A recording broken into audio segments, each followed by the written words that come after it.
So I was at dinner with my sister-in-law and having a conversation about this topic today, religion as a source of conflict and reconciliation. And we're talking about, along with my brother as well, talking about whether religion is a good thing or bad thing, whether the world wouldn't be better without religion, that sort of thing.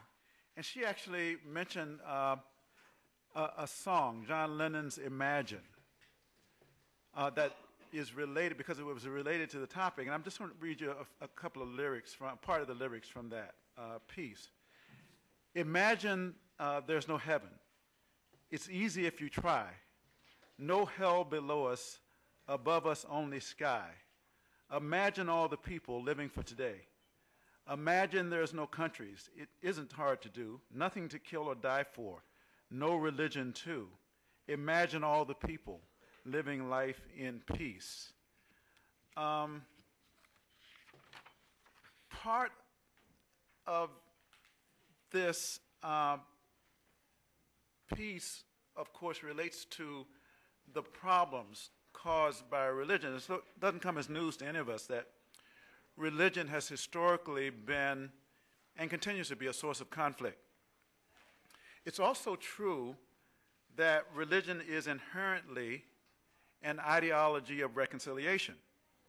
It was, after all, and Joanne mentioned this, the Truth and Reconciliation Commission in South Africa, a process that was chaired by Bishop Desmond Tutu and driven by the principle of forgiveness that helped the South African people put the past of apartheid behind it. Hence, religion can be a source of reconciliation. David Little, whom I'll introduce shortly, and William Benley once wrote the following: understanding a religious community's primary language is a key to grasping that community's potential for peacemaking. Virtually all primary religious languages engage in some sort of questioning about what is wrong with the present state of affairs, pathology, and about what religious means should be applied to remedy that condition, salvation. Pathology relates to religious interpretation of the human experience of tragedy, suffering, and failure. Salvation is the religious means of addressing pathology. When religious communities confront threats to peace, they creatively employ symbols of pathology and salvation to interpret and deal with the circumstances they face. In Christianity, this language of salvation, which enjoins all Christians to love their enemies, constitutes the principal religious resource for Christian peacemaking. About Islam, Harvey Cox, the Victor S. Thomas Professor of Divinity at Harvard, writes the following: the Quran's recognition of universal moral virtues with which all human beings are endowed thus allows for religious pluralism and respect, not only for fellow monotheists, but also for followers of any other religious tradition. In fact, the Quran portrays the religious diversity of the human family not as an accident, but as something that has been willed by God. The Quran says the following: if God had willed, he would have made you one nation, but he did not do so, that he may try you in what has come to you as guidance. So compete with one another in good works until God shall you return all together, and he will tell you the truth about what you've been disputing. So Cox goes on. Contrary to the negative depiction of Muslims as inspired by a fanatical, one-sided, and irrational religion, both in its original sources and in its authoritative teaching, Islam emphasizes elements that can be drawn upon to resolve tensions among groups and nations. The Quran does not merely affirm the validity of religious pluralism, asking in effect what a contest in goodness and fidelity that God himself will eventually adjudicate. It also insists on the common moral wisdom of the human race. So this afternoon's panel is entitled Religion as a Source of Conflict and Reconciliation. And we're fortunate to have as primary presenters Ramez Islambouli and David Little. Professor Islambouli is a Muslim chaplain and adjunct professor of law here at Case. He's also a Muslim chaplain for University Hospitals of Cleveland, the Cleveland Clinic Foundation, the Richland Correctional Institution, and Cuyahoga Hills Juvenile Correctional Facility, where he provides pastoral visitation and counseling and conducts prayer and memorial services. Professor Islambouli is also an adjunct professor at John Carroll and Tri-C. He teaches Islamic law here. He teaches also contemporary Islamic thought, Islam, religion, society, and politics, and is the faculty advisor for the Muslim Students Association here at the law school, and is president of the Uqba, I think I'm pronouncing that correctly, Mosque Foundation. He was a board member of the East Side Interfaith Ministries and Fairhill Interfaith Center for Spirituality and Aging. He received a master's from Case in 2004 and is fluent in Arabic and English. Professor David Little is the T.J. Dermot Dunphy Professor of the Practice in Religion, Ethnicity, and International Conflict and faculty associate at Weatherhead Center for International Affairs at Harvard Divinity School. He joined the Harvard Divinity School faculty in 1999. Before that, he was a senior scholar in religion, ethics, and human rights at the U.S. Institute of Peace in Washington, D.C., where he directed the Working Group on Religion, Ideology, and Peace, which conducted a study of religion, nationalism, and intolerance in reference to the UN Declaration on the Elimination of Intolerance and Discrimination. From 1996 to 1998, he was on the State Department Advisory Committee on Religious Freedom Abroad. Dr. Little received his BA from the College of Worcester, a BD from the Union Theological Seminary, and a THD from Harvard University. He writes in the areas of moral philosophy and moral theology, history of ethics, and the sociology of religion, with an interest in comparative ethics, human rights, religious liberty, and ethics and international affairs. Earlier I read a passage from his chapter in Religion, the Missing Element of Statecraft. He's also author with Scott Hibbert of Islamic Activism and U.S. Foreign Policy, and 2 volumes in the USIP series on religion, nationalism, and intolerance. Professor Little has taught religion and conflict, religion and global politics, religion, nationalism and peace, religion and human rights, a religion and social theory seminar, and a conscience and its freedom seminar. After they've finished their presentations, we'll open the floor up for presentations. You'll hear first from Professor Little and then from Professor Islambouli. So please at this time join me in welcoming them to the podium.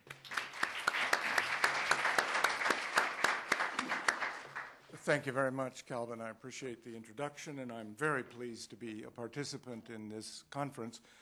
As Calvin and I were saying privately before, this general subject is surely an interdisciplinary one above all, so it's not inappropriate, I think, for lawyers and people like me and others to be conversing about subjects of this kind. I'm going to change the title of my remarks slightly, Religion, Conflict, and Peace. I will say some things about reconciliation, but I consider reconciliation to be a sort of sub-part of a broader concern of religious actors about peacemaking. The question of religion, conflict, and peace has come to worldwide public attention with the decline of the Cold War and with the collapse of the former Soviet Union. In the first place, discussion of the connection of religion and violent national or civil conflict occurred in earnest really in the early 90s. As a result, I would think of the dissolution of communism in the former Soviet Union and in Eastern Europe. Most obviously, of course, in the former Yugoslavia, the ethno-national conflicts we're familiar with in Bosnia-Herzegovina and in Kosovo, but in other places as well, Nagorno-Karabakh, for example, the Armenian outpost in Azerbaijan, and a number of other places. There were hints, by the way, of potential ethno-religious conflict in places like Ukraine at the time we began our work at USIP in the early 90s. Fortunately, recent political developments in Ukraine, I think, have reduced all the more the chances of ethnic and religious outbreak in that country, though, alas, the differences between the Eastern religious ethnic identity and the Western parts of Ukraine remained there as things to watch.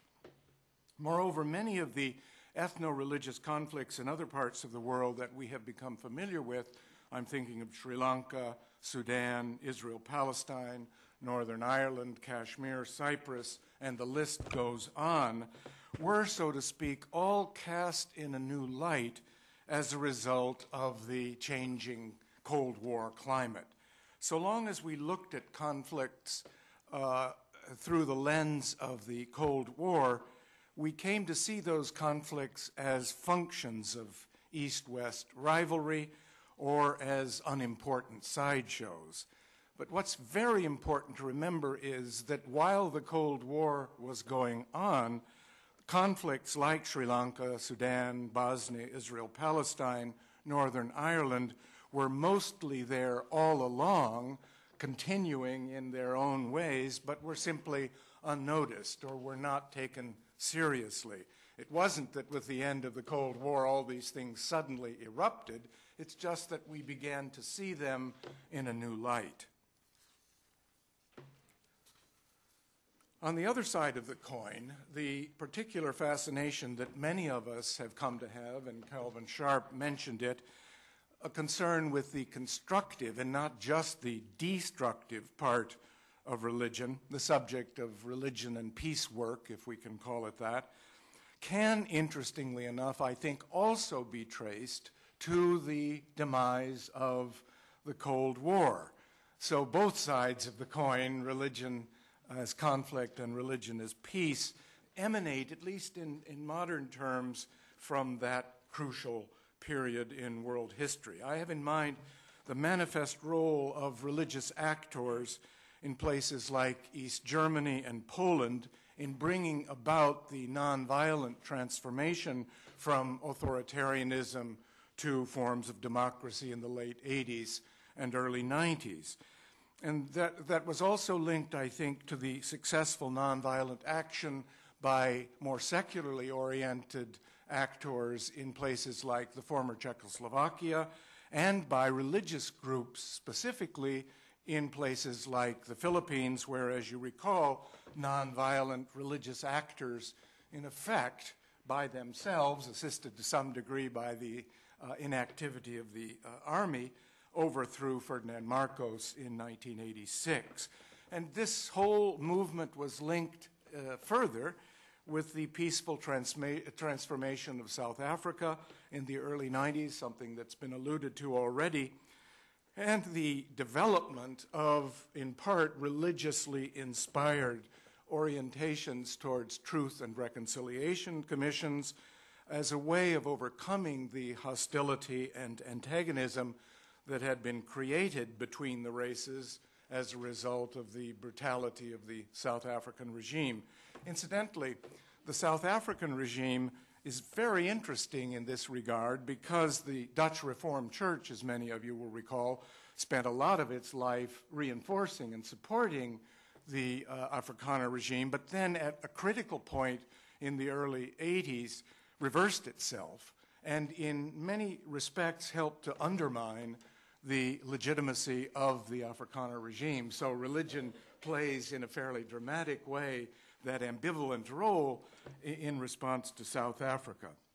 And all this, of course, is connected with an expanding movement within what are called transitional societies, societies moving from authoritarianism to democracy, to develop an array now, a proliferation, if you will, of truth and reconciliation commissions as a way of coping with the violators associated with the previous authoritarian regimes and finding new kinds of justice, as the phrase goes, that is, restorative, either in place of or as a supplement to retributive justice.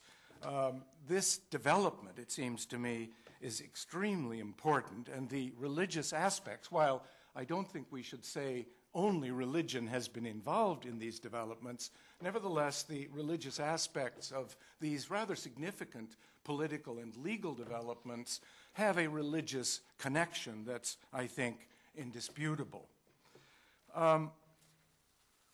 I would say, in short, that there's been a kind of minor revolution, if not major revolution, in ways of thinking about dealing with violent conflict and in the way religion might help. There's a new emphasis now as a result of the developments I've been describing on what's called conflict resolution, mediation, conciliation, the rise of what's called track 2 diplomacy, in distinction from track 1 or more official diplomatic forms of diplomacy. Track 2 is sort of supportive, confidence building, a variety of supplementary or auxiliary functions exercised in part by religious actors and often by other forms of actors to support the peacemaking operation. This is proliferated again. There's so much writing and talk about this area of interest. And there is the association or organization that I used to work for, the U.S. Institute of Peace, funded exclusively, please bear in mind, by the U.S. government, founded in 1984, to promote semi-violent or non-violent forms of resolution. This is an important development, I think, as are the development of groups, both practitioners and theoretical groups, devoted to thinking about conflict resolution, the role of arbitration, mediation, etc., the whole legal development of alternative dispute resolution, which is a legal variation of this whole development. All of that needs to be borne in mind. There's a plethora of new books and studies in this area. Calvin mentioned one, the book by Doug Johnston and Cynthia Sampson, Religion, the Missing Dimension of Statecraft, but there's a whole host of others out there for people concerned in this area.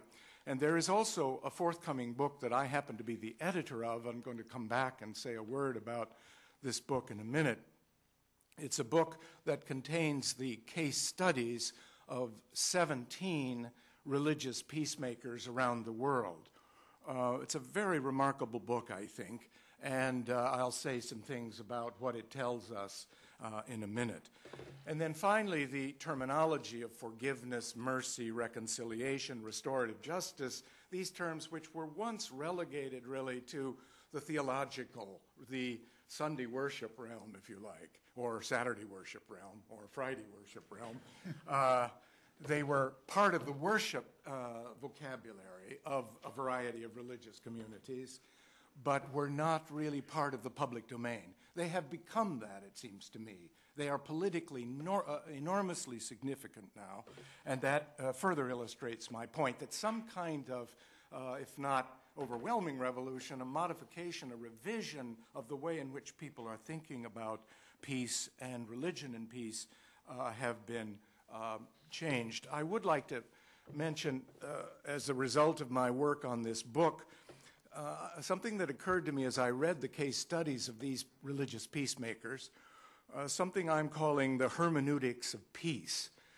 That seems to me very characteristic of these religious peacemakers, and I describe what I mean by that as the interpretive framework that begins with the conviction that the pursuit of justice and peace by peaceful means is a sacred priority in a given religious tradition.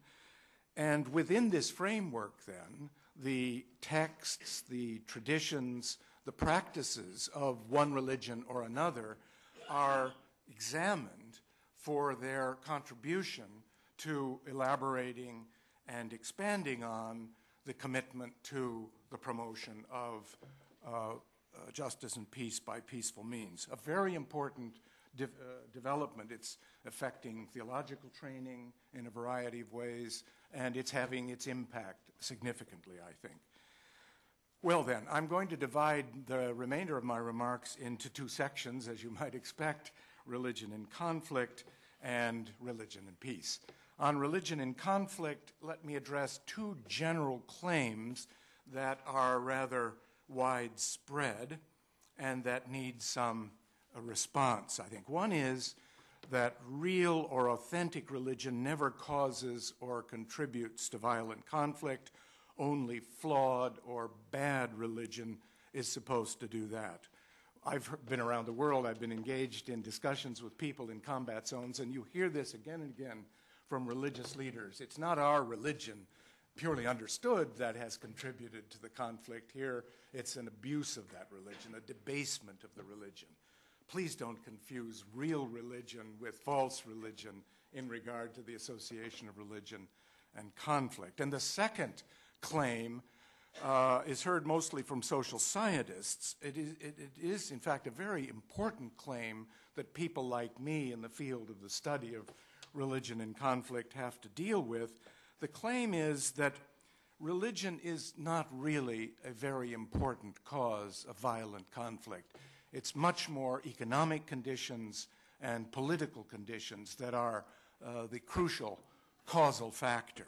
This is an important issue, I say, because if these social scientists, and there are a number of them, are right, then we ought to address, shouldn't we, the political and the economic conditions in order to suppress violence rather than addressing religion. If religion isn't important as a cause of violence, then it's only a supplementary or secondary cause of the response to violence. Well, answers to these two claims.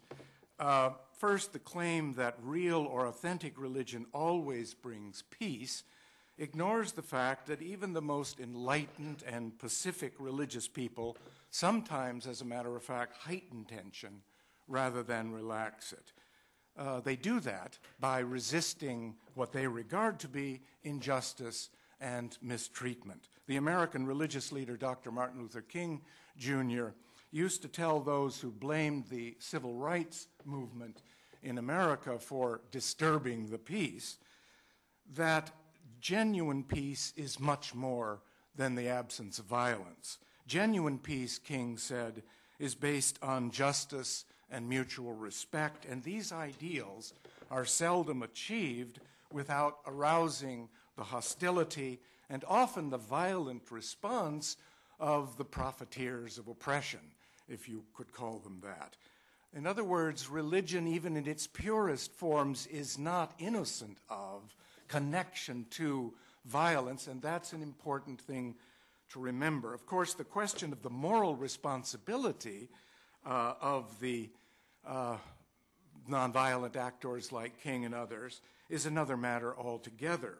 King and other peacemakers whose work I have examined would hold, I think properly, that after all, it's not they who are ultimately morally responsible for the violence, it's those who respond to the promotion of peace and justice by peaceful means in defense of their wrongful interests.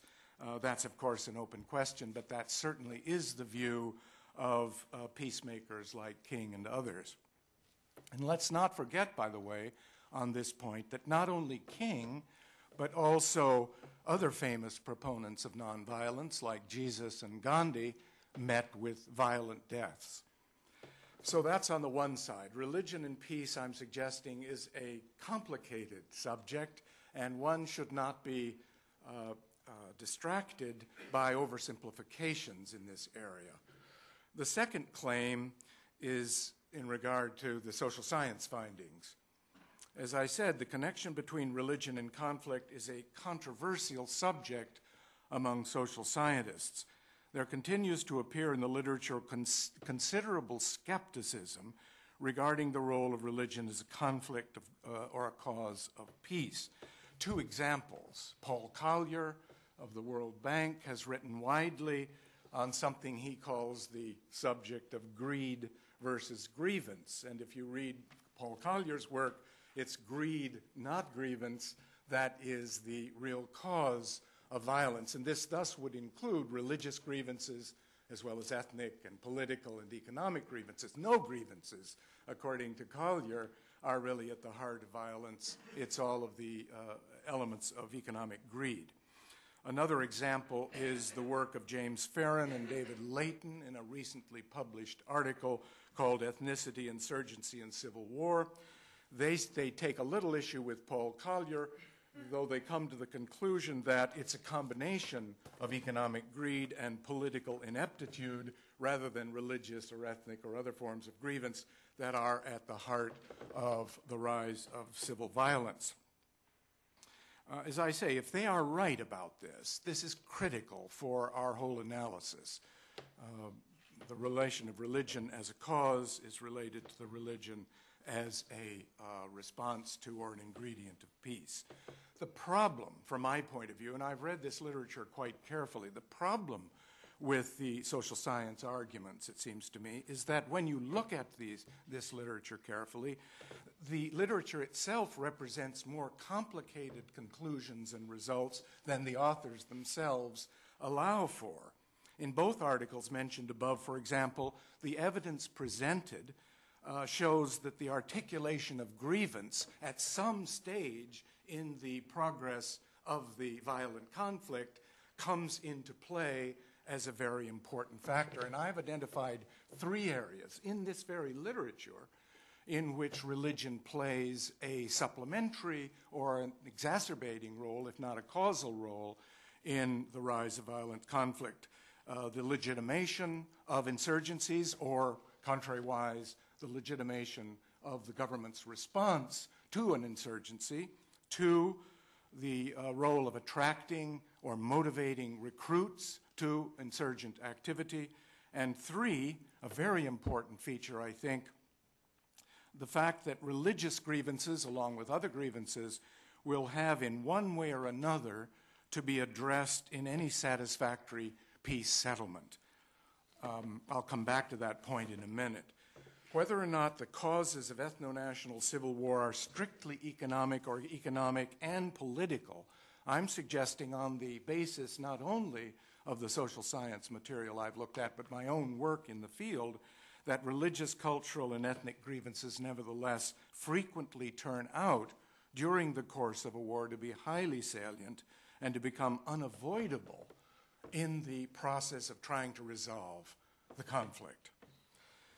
These points, I say, show up more or less inadvertently in the studies of Collier and Fearon and Leighton, but they also correspond to things that I have found.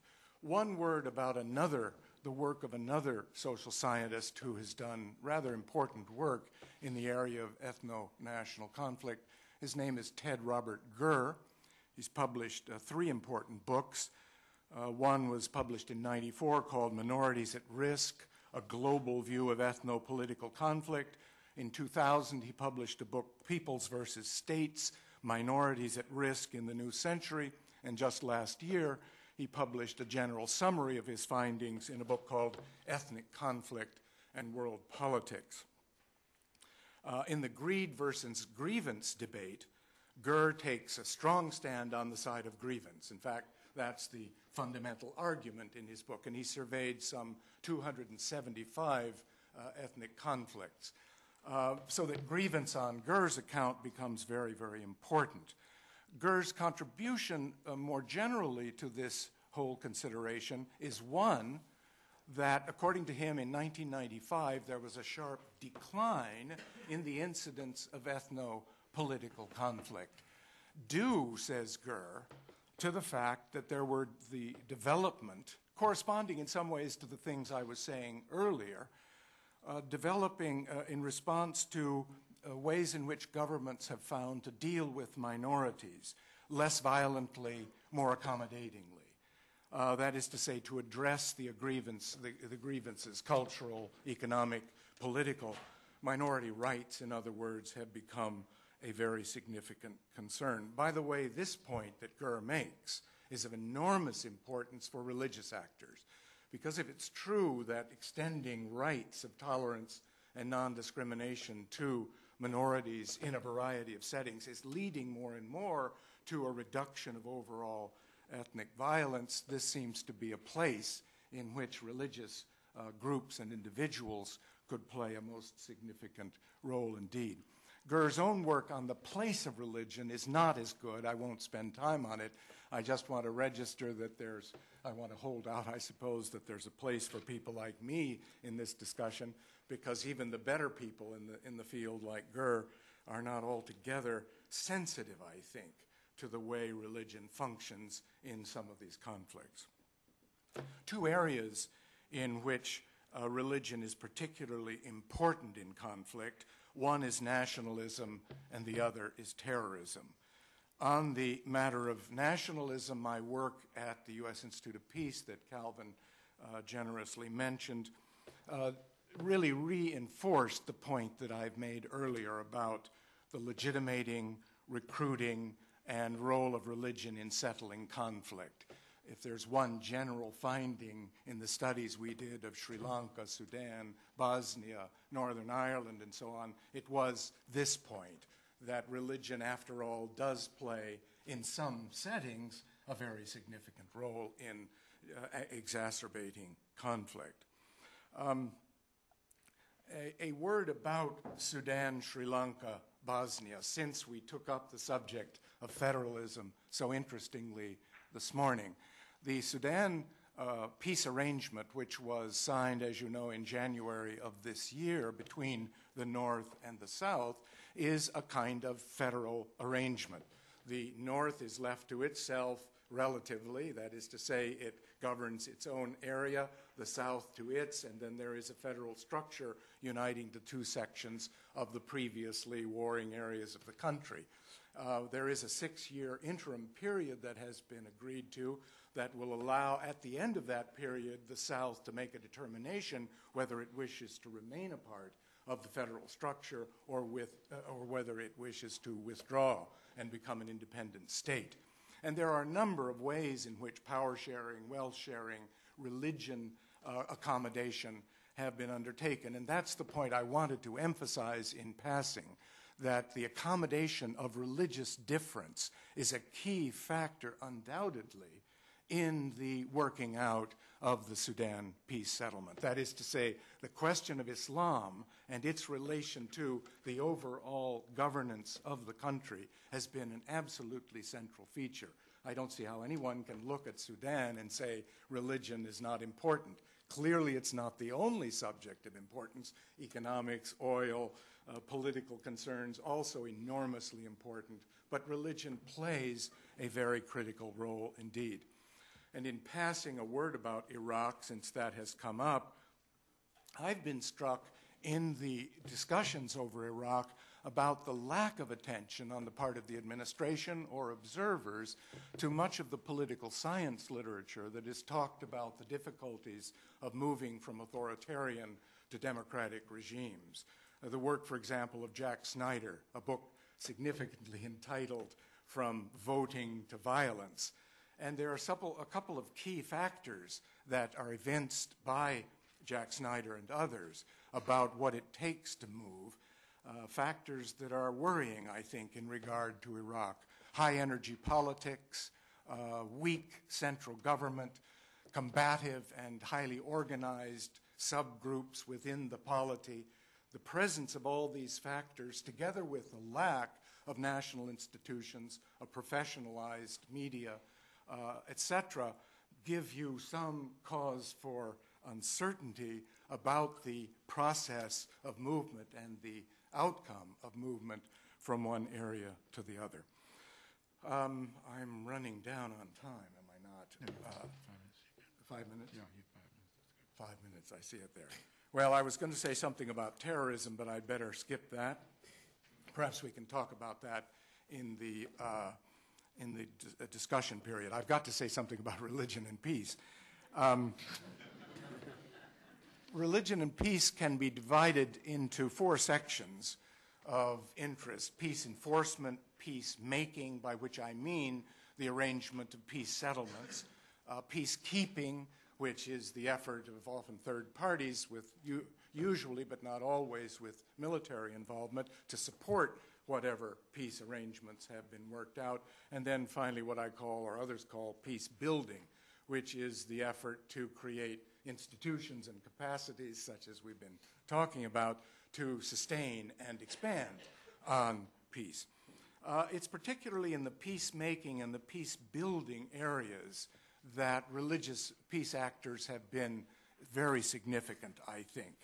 I wanted to give just a couple of concluding examples of areas in which religious actors have contributed to peace building and peacemaking, and I'll close with that.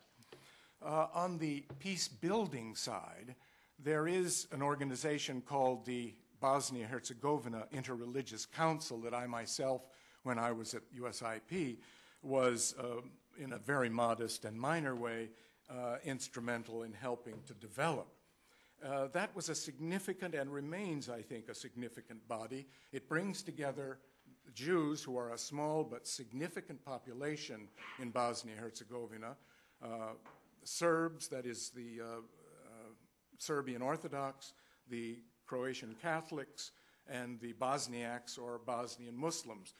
Brings together the leaders from each of those groups and commits all of them to a concerted effort towards the support and reinforcement and expansion of the Dayton Agreement. In this context, the question of reconciliation has become a very important concern indeed. I wanted to tell just one brief story in dealing with Mustafa Seric, who is the leader of the Muslim community in Bosnia. When I first met Mustafa, he's a member of the IRC, he told me that this business of reconciliation is an imported Christian idea which has no relevance in Bosnia. Muslims don't believe in it, and so forth. And we had a number of discussions about that. Indeed, the Interreligious Council was concerned to take up whether efforts towards reconciliation, one group to another, were worthwhile endeavors. The interesting thing is that Seric, over the subsequent years, and he mentioned this in public at a meeting I was at in Albania just in December, he has moved from that originally rather rejectionist view to a much more positive view about the need for reconciliation. And by that he means not simply waiting, as he puts it, for the other person to make the first move, in this case the Serbs and the atrocities that they committed, but the need, as Mustafa put it, for the victims themselves to make some initiation towards overcoming the hostility and resentment that has been created by that record. That seems to me reflected again and again, that attitude towards reconciliation, in a number of other groups and activities that I have encountered. I wanted to mention a group called St. Egidio, which is a Roman Catholic lay order out of Rome, which has become very instrumental in constructive peacemaking and peace-building activities. The list of their activities goes on and on. Mozambique, they were quite successful in offering good offices for the resolution of the conflict in Mozambique. They have been active, they were active in Kosovo, they were active in Algeria. Here is a religious body that uses its reputation for objectivity, for trustworthiness, as a context within which parties come to feel comfortable in facilitating the arrangements between them. In this book that I mentioned, and I really will conclude with this, the book, by the way, is called Peacemakers in Action, Profiles in Religious Conflict Resolution, and it should come out with the Cambridge University Press in September of this year. There are people from all over the world who are active in especially peace building and peacemaking. And let me close by mentioning one of the figures that I consider most significant of all. He's a Presbyterian minister named William Lowry, who was active in southern Sudan in bringing about, in a most creative way, which is quite eloquently displayed in the chapter on Lowry, bringing about a resolution of conflict between the Dinka and the Nuer tribe, which in some ways consolidated the South and at least provided a step forward in moving towards the peace agreement that has been worked out in January of this year. But this book is filled with similar examples of individuals who are quite active in not causing conflict, but in causing peace. Thanks very much indeed. Thank you.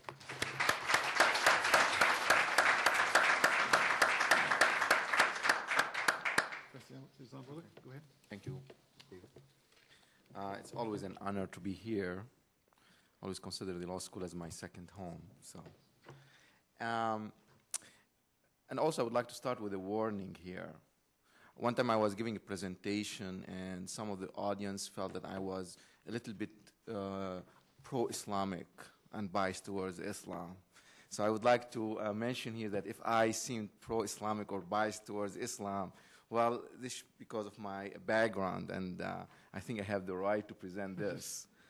One of the interesting things that also it was mentioned in with Dr. Little's presentation about sometimes as a Muslim, you are faced with many questions and accusations, and sometimes you tend to defend your beliefs and trying to say, well, how come Islam allow violence, or how could Islam allow bloodshed or militancy? And I usually respond by saying, well, actually, Islam is not a religion. And some people start questioning my insights and say, are you sure you are in the Department of Religion Studies? You should call them and let them fire you. But really a question should be raised, is Islam a religion? And when we look at conflicts, especially in contemporary world, about mostly involved Muslims, whether, especially the countries that we're talking about, Sudan, Kashmir, Bosnia, the Middle East, always Muslims are in the mix of the conflict. And then how come a godly religion will allow those to be involved? So I try to make my presentation more basic. And so we'll start with the question, is Islam a religion? And hopefully by the end of the presentation, and I will not give you any hard time, we'll try to answer this question. And then if we agree that Islam is not a religion, then guess what? We can have conflicts, we can have peace, we can have reconciliation, we can have whatever you want with something that we don't label it as a religion. Consideration of whether any movement, philosophy, ideology is a religion must begin with an understanding of what is meant as a religion. Many definitions give emphasis to the metaphysical or psychological connotations of the term religion. I found in the Encyclopedia Americana credits, for example, from a philosophical perspective, religion is a superstitious structure of incoherent metaphysical notions. While from a psychological perspective, the Americana says it's a collective expression of human values. While there's another definition that says, which is very famous, of Karl Marx, which condemned religion and considered as the opiate of the people. I found also some interesting definitions. One of them is by a German philosopher, Hegel, who says, and he considers religion as a domain of feelings and concepts independent from the secular life in which humans interact in their societies. He says, we know that in religion we withdraw ourselves from what is temporal, and that religion is for our consciousness that region in which all enigmas of the world are solved, all the contradictions of deep-reaching thought have their meaning unveiled, and where the voice of heart's pain is silenced, and the region of eternal truth or eternal rest or eternal peace. The idea of religion as a withdrawal for temporal life is totally rejected by Islam. There is also another opinion by Eric Fromm, who is a contemporary liberal philosopher. He says that social character must fulfill any human being's inherent religious needs. To clarify, religion, as I use it here, does not refer to a system that has necessarily to do with a concept of God or with idols, or even a system perceived as religious, but to any group shared system of thought and action that offers the individual a frame of orientation and an object of devotion. Indeed, in this broad sense of the word, no culture in the past or present, and it seems no culture in the future, can be considered as not having religion. What Fromm conceived to be a broad sense use of the term is much too restricted and metaphysical to include Islam as a religion. Any definition which states or implies a separation of man's spiritual nature from his physical nature is also unacceptable to Islam. Also, the Americana cites certain forms of human activity and belief which are commonly recognized as religious: worship, separation of the sacred from the profane, belief in the soul, belief in God or gods, acceptance of the supernatural, revelation, or a quest for salvation. Islam accepts certain number of these abstract concepts that are common to the definition of religions. Islam includes worship, belief in the soul, belief in God and revelation, and in a quest for salvation. Islam do accept the Hegelian idea quoted above that religion is a solace of the heart's pain, and it provides eternal truth and rest. And also we accept Fromm's idea that religion is a motivating power that created the impulse which contribute to the energy necessary to move men and women to accomplish drastic social changes. But Islam is as much as practical as an abstract philosophy. Islam addresses itself directly to man's needs, whether the need is thought to be material, therefore secular, or emotional, therefore spiritual. Islam does not recognize any demarcation between the temporal or secular and the religious or spiritual. Islam sees man as an integral entity composed of the inseparable and indistinguishable combination of soul and mass. Any attempt to live a life in which one of these elements is divorced from the other is bound to fail. If we look back in history and see how Islam really started and how Prophet Muhammad, after his migration from Mecca to the city of Medina, established Islam, he did not establish Islam as a religion. Islam wasn't a set of rituals or beliefs. But on the contrary, Islam was what you call a comprehensive way of life that had an answer or solution for everything within the confines of the city of Medina. And thus an Islamic state was established. Included in your book conference, there is what we call the Constitution or the Covenant of Medina that was the first state that was based on laws and that was practiced in Medina at that time. I don't want to go into detail what these laws covered, but there's an interesting section about how much you can let your animal carry. And what about if you let your animal carry more than it needs? Then there are certain punishment. And so it's interesting as you study the Covenant of Medina, how you find that it covered everything. And from that time, Muslims never thought that you can separate between what is religious and what is secular. Muhammad had to fight, had to organize armies, have to go into peace treaties, have sometimes to not fulfill some of these peace treaties. Certain political conditions have overcome certain of, or overtake some of his decision-making process. I always look at Islam as a system, a political system or a party. Being a Muslim, you belong to that party, and you function accordingly. So it's very hard in certain areas of the Islamic world where you say, we are going to confine Islam to the house, or we are going to confine Islam to the individual beliefs, or we are going to confine Islam within the limits of the mosque, and we don't want them outside. Because since Islam was established, it didn't even consider the mosque as a religious house, but the first mosque was considered as what? The city hall, or the political center of the government. That's why it's interesting, if you look at it even from a ritual perspective, Friday sermons that people sometimes equated to a Sunday Mass were never, or most of the time, were more political and presenting social issues and solutions for them than just discussing rituals and worship. And that's why most of the time you have imams who give Friday sermons end up in trouble and end up in prison because of the political message they convey, because they never thought that you can do this kind of separation.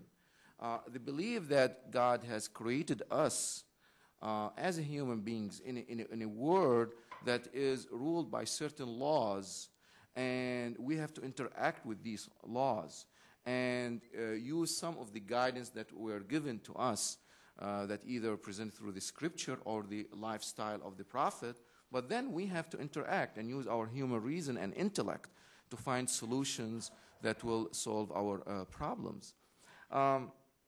when we talk about engaging Islam in contemporary life, it's always sad to think about Islam as very backward. Islam is only cutting hands and chopping heads and stoning adulterers.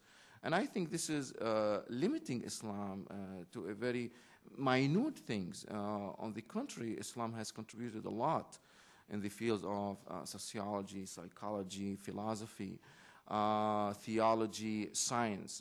Those who study Islam from an unbiased way, they found that Islam at its peak, when Baghdad was the capital of the world, all sorts of people came to Baghdad, and the House of Wisdom in Baghdad was the Mecca of scientists and researchers, and they came and they found no conflict trying to achieve science and being as good as others. That's why it's interesting now where there's the talk about why to think about Islam to be part of any constitution that need to be established. Or when we talk about nation building, people think about, well, why you need to include the religion in the process. I think the problem comes when we start equating the struggle during the Middle Ages in Europe with what Islam should do. That eventually Europe was able to rid itself from the constraints put on it from the church, and that's why Europe was able to advance and modernize itself, which is contrary to Islamic belief, because from, again, an Islam perspective, we believe that Renaissance started because of Islam. And again, I'm not trying to be here claiming too much, but really if you study it and you see that one of the contribution, or one of the few positives of the Crusaders, the bloody confrontation between the East and the West, was that Crusaders or the Europeans were exposed to the way Islam is practiced and the way people would argue about even religious issues, about God and the Prophet, and they took this, and you find many European philosophers adopted some of the ideas of Muslim philosophers. So that's why it's very upsetting when you say we don't want to include religion in the informing or building a nation. And then I would say, what aspect of religion you don't want? The call for morality. Well, I think in building any nation, there should be a kind of call for morality. Any aspect of Islam, the understanding of unity, of social welfare, respecting laws, and so on, are all aspects of the Islamic way of life, and not, as I say, Islamic religion. And that's why, as an unbiased person, you need to include these. And that's why sometimes it's mind-boggling where, especially in countries where secularism is very well established, and I've been sharing this with my students in class. For example, the example of Turkey and the efforts of Ataturk to bring secularism to Turkey after the end of World War I and to bring Turkey back to modernization, that he tried to eliminate anything that Islamic. Whatever is called Islamic, just throw it away. And I think this is unfair, okay? To be fair, you have to critically analyze what Islam has presented, Islam as a system, Islam as a social order, Islam as a philosophy, Islam as a way of life, and then see can we adopt this or not. There was an interesting statement said in the morning about, and I don't remember the exact words, but there's this question about asking Kashmiri students whether they like to be with India or Pakistan, and that although India would be, I don't know, a more interesting place than Pakistan, but then they chose to be Pakistan because they are Muslims, and I think there was this, why you chose to be with Muslims, this is like tribalism or that. And I think this is a little bit offensive, because as a Muslim who have certain ideology and have certain understanding of how life should be and how societies should be governed, I like to work with those who might agree with me on these principles. So joining other Muslims, not because I'm trying to be with those who are ethnically like me, or just because they are Muslims, I'm going to support them regardless. But it makes your work easier if you join with someone who believe in part of your ideology and your way of life, other than joining India, which might have a different methodology of running things.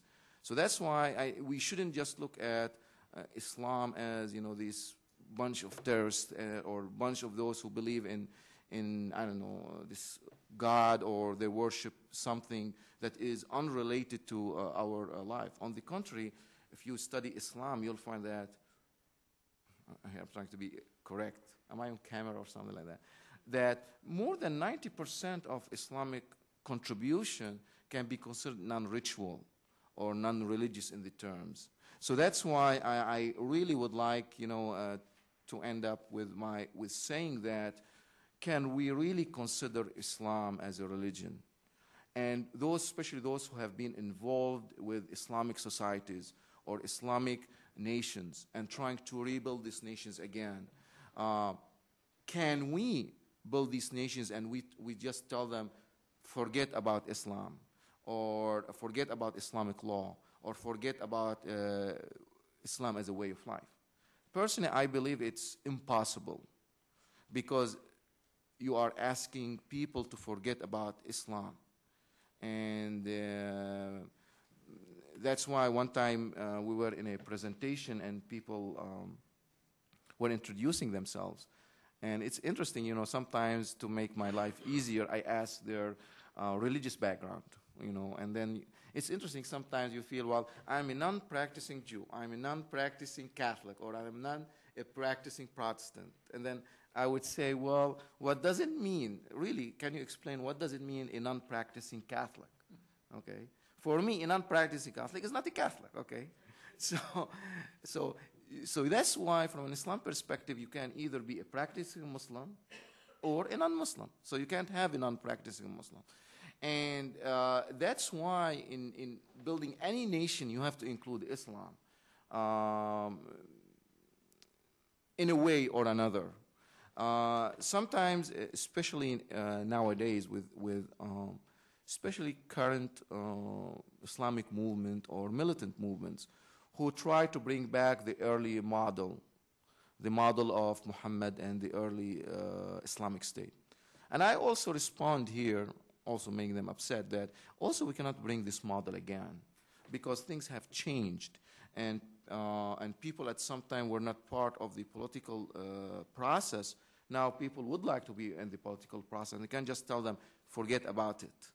So people do have aspirations, and things have changed. That's why Islam can take a more modern form.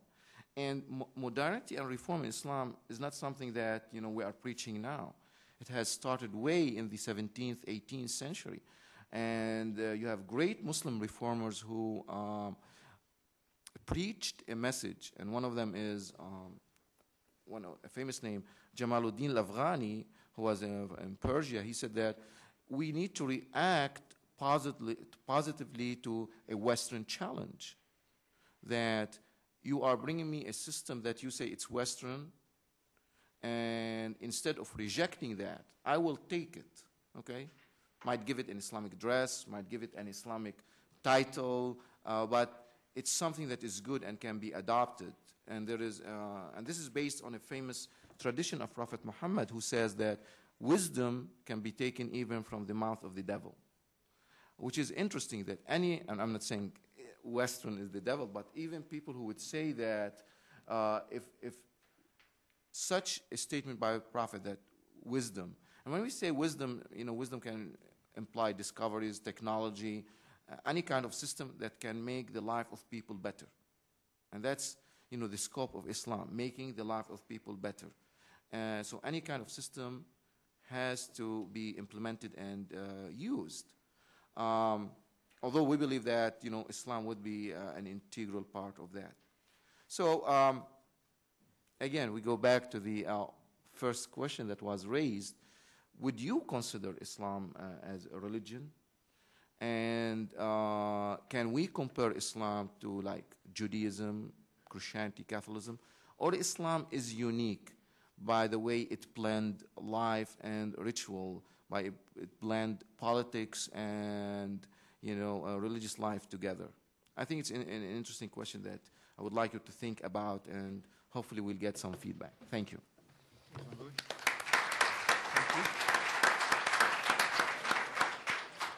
Okay, we have about 15 minutes for questions. Joanne.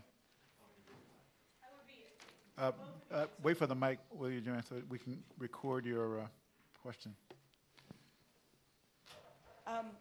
Both of you used, to some extent, the term either secular or secularism in your comments, and I would be interested to know your perspectives on the definition of the term. And I say that because in the Middle East, what I've seen is that the term secularism is often defined, and you'll have to pardon me, this is not a knock on the French, although many of you will assume it is, as being the lack of protection for any religion, as opposed to in the United States where it is a protection, it is intended to be a protection for people of all faiths.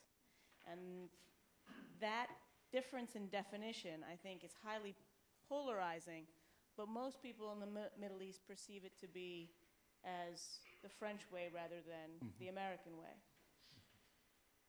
How do you think that thinking plays into concepts of nation building and the role of Islam moving forward? Well, it's interesting because you mentioned the French, although in the Middle East we blame it on the Italians, but it's okay. I'm not trying to be funny here, but it's interesting, when Napoleon arrived in Egypt in his quest to stop the British from going to India, and he established what we call French rule in Egypt. Some Muslim historians talk about that the French took what is Islamically good and dumped what is Frenchly bad on the Egyptians. The issue of secularism being European, it's always related to the famous statement that was sent during the French Revolution, hang the last king with the rope of the last priest. Are you familiar with that statement? And always associating religious corruption with, political corruption. And that's why in order to be advanced, you have to separate. You have to kick out religion from your life because it was always associated with corruption. So that's why it's more European mentality. And you have to understand that in the early part of the Middle East, the colonial period was usually European colonialism. And when colonialism came into the Islamic world, it brought with it its missionary schools, its missionary hospitals, which you don't find usually with U.S. You don't go and but with Europeans, French, British, you always find the missionary, and so it's always associated with that. Looking at the U.S., and I'm not the perfect person to say here, but Muslims do not associate secularism a lot with the U.S. On the contrary, it's interesting, especially with the Gulf War and the slip of tongue of President Bush talking about a new crusader that says, it reaffirmed that what the U.S. is trying is to impose new methodology or new ideas on the Islamic world that has these Christian spices in it. While people, when they looked at Europe, they more looked at a country that is trying to deprive the Islamic world from its Islamic values. If you... Thank you.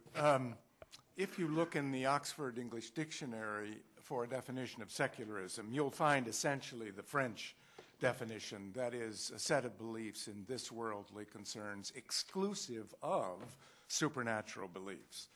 Now, if that's the way one understands secularism, you've got one ball game for sure, and the French play that ball game to some degree, it seems to me, and I would argue at least that they get themselves into some trouble there in respect to headscarves and a variety of questions regarding toleration of religious freedom and so on.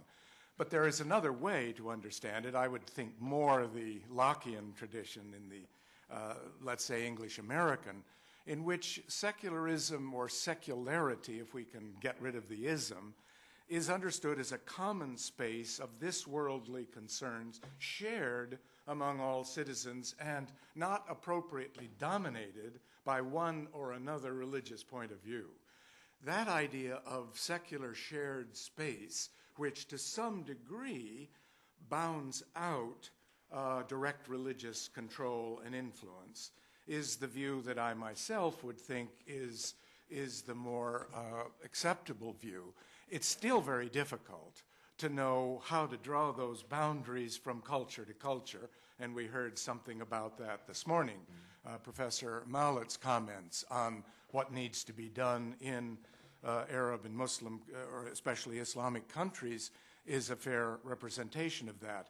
My one concern about your position, if I understood it on this point, is that if Islam is understood as, let's say, a civilizational perspective, all-inclusive of every aspect, then it seems to me you run into trouble on my second understanding of secular, because in a way that shared common space, which is not properly dominated by any one religious point of view, is then overturned. That is to say, it's understood that Islam will occupy that common space and have special privilege in regard to other religions that may feel disenfranchised. In other words, when you, if I understand your position, when you apply it to a multi-religious setting, which is more or less the practice of many of our societies, then you get into trouble about speaking of the sort of expansive view, civilizational view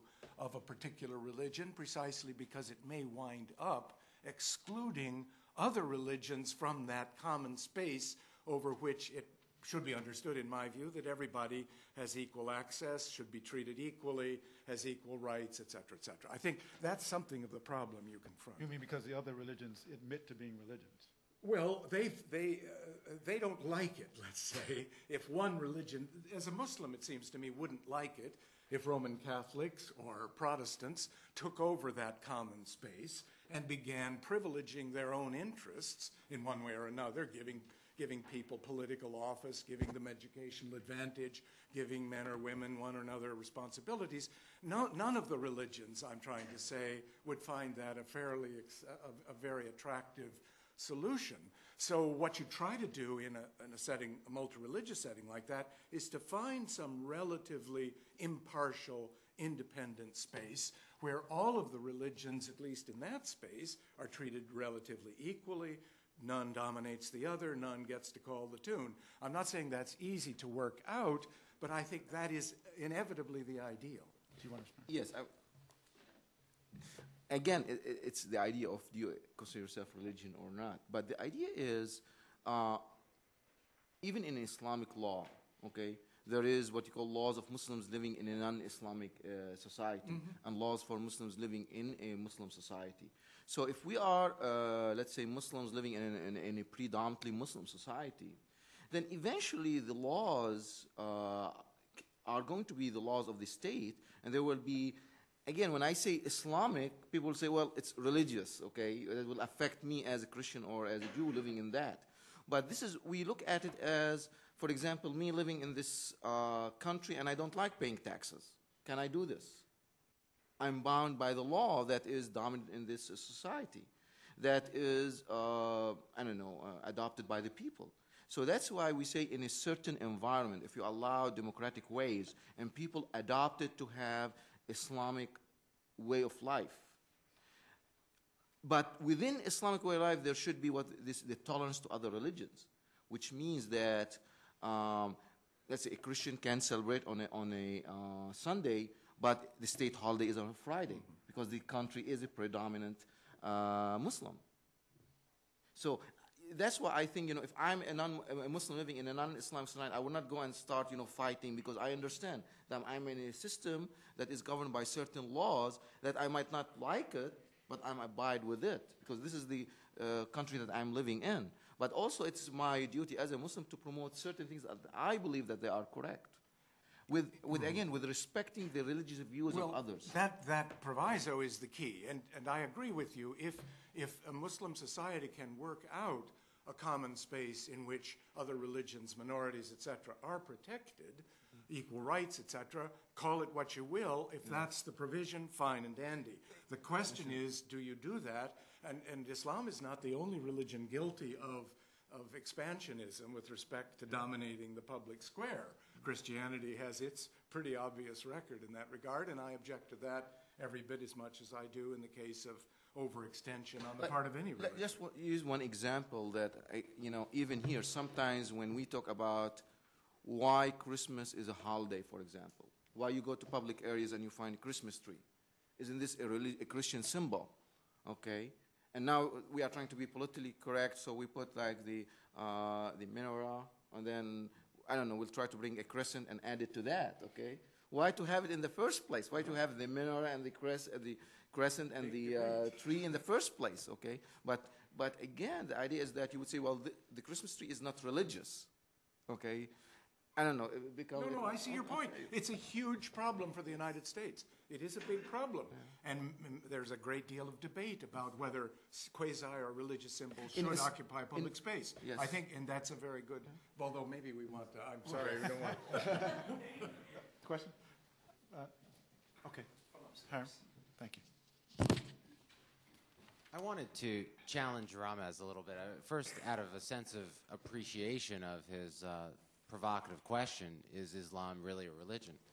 Because you, in your common usage, you seem to slip into a contradiction, which is you say that as part of Islam, it's important to tolerate other religions, which seems to, by cross-reference, by reverse projection, as sort of say that to concede that Islam, in that sense, is a religion. And I wonder whether there isn't a certain danger to the kind of semantic argument that you're making, which is that by saying that it's part of an Islamic tenet to not separate a way of life or behavior from Islam, whether that doesn't run into a certain problem when you come into conflict and where there's a need for a space of accommodation to other ways of life or other religions, so that Islam then doesn't have the capacity, if these tenets are equated with what you do rather than who you are, doesn't have the capacity to relax some of those precepts sufficiently to live in a pluralistic environment. Well, let me just explain that. The first thing when I said Islam turned to other religions is Islam as part of it is a religion, okay? We say Islam is a way of life. Part of it have rituals that can be considered religious. In these, try to be turned to other religions, which is interesting because we are considering Islam here as a bigger picture than Christianity or Judaism or other religions. This is the first thing. The other thing is that in history, and I'll be very frank here, this model of tolerance was very limited because you have human beings, and human beings, they have their own ways of doing things. So there were few times in history, whether it's during in the early times of Medina or during the Abbasid in Baghdad, or at some time during the Ottomans, or sometime in Cordova, Spain, where there was this tolerance, where you would go in the Islamic State and you wouldn't feel that you are in an Islamic State. But in the majority of times, there was this bad application of Islam. And that's why Muslim monarchs, they will say, well, it's not the problem with Islam, it's how Islam was applied, going back to what you said, that we blame it on those who apply it. But again, it's very interesting to talk about Islam as a way of life and not fall into contradiction, especially with the issues of tolerance and how others would conceive that. What was the third part of your question? The last part. I think you've addressed it, but I'm really curious about how Islam as a way of life then translates into Islam as part of a pluralist society. again, the issue is, what would be the problem if, we had, let's say, elections, okay? And the majority of those, because we have like the majority of Muslims, and the majority of the parliament members were Muslims. And these, members adopted certain Islamic values based on their understanding of Islam, okay? What would be the problem? Should we tell people you can only adopt certain things, The rights of women, for example. Well, again, when we talk about rights of women, okay, the rights of women from country to country is really has so much difference, okay? So when you talk about rights of women, are you talking about within a political system that is corrupt, Islamically corrupt? Or are you talking about rights of women within an Islamic family, okay? My wife, she has more rights than I have. I always fuss about that, okay? But again, the issue with when we say that women are deprived of their rights, is this because of Islam itself, or is it because of a corrupted system?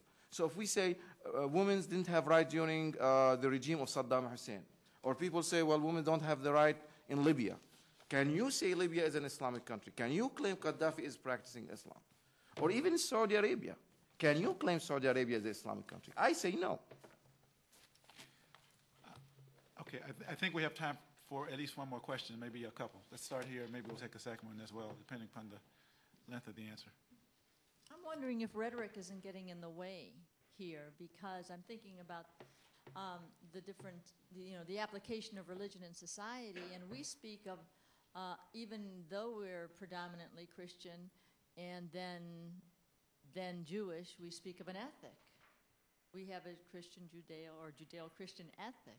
And why is would it be difficult to refer to a Muslim or Islamic ethic when we're talking about governance?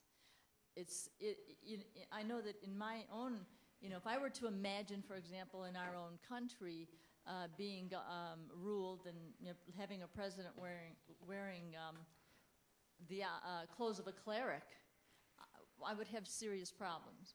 But let's say we backed away from that. I mean, I think that cleric rule is dangerous rule, even if it's integrated into the whole way of life. But can we speak of ethic as opposed to religion when it comes to governance? Of course, when we say Islam has an answer for every problem, okay, and this would include ethics and way of governance, a lot of things, and that's why I always find that the perception towards Islam stems from years, okay, that if you study in history, you find that, well, when the Crusaders were, and I'm not trying to go way back to the Crusaders, but it was a mentality where priests were wandering in Europe talking about these barbarians, there's people who are backward, these people who have no clue what they are doing, and that's why we need to rescue the Holy Land from them. So this image was presented.